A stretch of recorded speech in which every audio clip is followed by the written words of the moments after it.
Hello, my name is Keith, and this is a series of videos about my understanding of everyday theology and how it informs and forms our lives. And if you like these videos, I ask you to subscribe to my YouTube channel.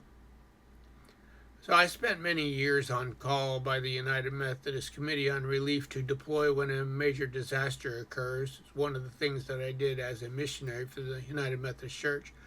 My first experience in disaster response was with the Westbury Trails fire in the Rapid City area.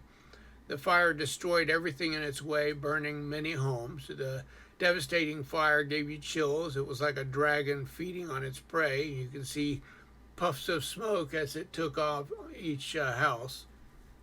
Everything went up in flames, trees, homes, everything went up in smoke. This fire acted like it couldn't be tamed. To soak the ground, helicopters dumped flame retardant on the trees. Firefighters came from across the state and from other states. Rubberneckers just came to watch. People watched as their homes went away. It was reported that the cause was arson. For many, there was simply nothing to do or say. It was here that I first met the responders. Hurricane Hugo was a destructive force. It devastated the indigenous community on the Berry Island where I was deployed. There was a unified response from the American Red Cross, the Salvation Army, the National Guard, and many other response groups. They provided food, clothing, supplies, and volunteers. There were trees to cut and homes to repair. The teams brought chainsaws, hammers, and other gear. The responders were there. They already know what to do and where to go. Whatever the disaster, they will show up with their efficiency, with their Band-Aid skills. They are not there for the adventure or for the disaster thrills. During Hugo, yachts were dumped onto roads, dumpsters were used as destructive projectiles, mobile homes were tossed and torn apart. The damage was everywhere that you could see. In fact, where Hugo I Go was painted on one.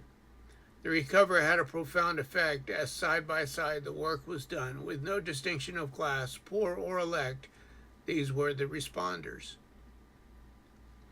While in Florida on a mission-speaking fundraising tour, I noticed that the southbound lanes were quickly becoming light and the northbound lanes were car to car.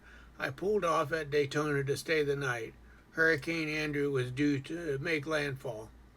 For disasters, I was always on call, so during the next morning I drove down to be one of the first to see the effects of the storm.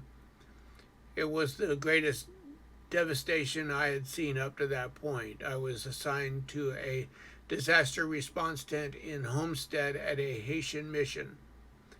There were a great community of people with open vision, and by now I knew the routine: set up the stations, contact the warehouse, start bringing in supplies, send teams out to work locations. During response, you lose track of time. For food, clothing, water, and shelter, we had to make spur-of-the-moment decisions.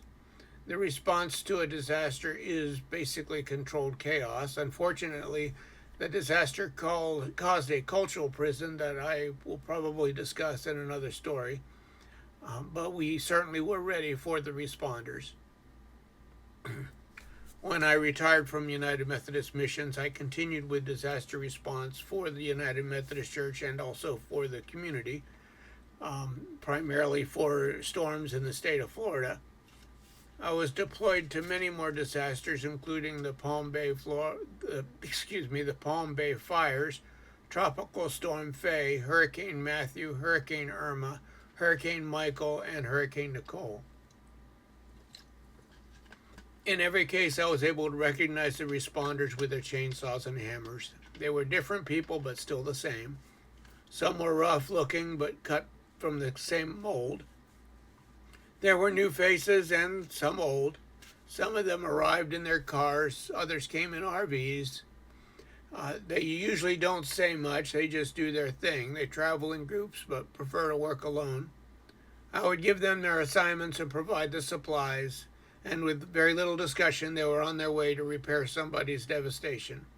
They would continue this day after day.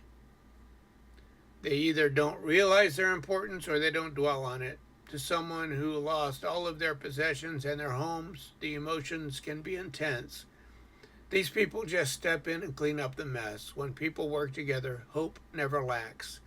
With every tree removed and every board nailed back in place, people are given the promise of tomorrow. Responders do not receive the credit they're due, but I think that they receive a much more meaningful reward, the satisfaction of doing good. I will probably see them again. We will respond when we are sent, because I have become a responder.